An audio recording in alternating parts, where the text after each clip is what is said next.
mengucapkan selamat datang kepada yang kita banggakan bersama, para Bayangkara Negara yang baru saja melaksanakan tugas mulia BKO Polda Sulsel, kemudian lanjut kepada BKO Polda MJ.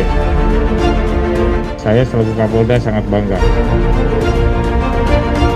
Selamat datang, ya, kemudian selamat bergabung kembali dengan Brimob Polda Gorontalo. Yang jelas, Satuan Brimob adalah pasukan kebanggaan Polri.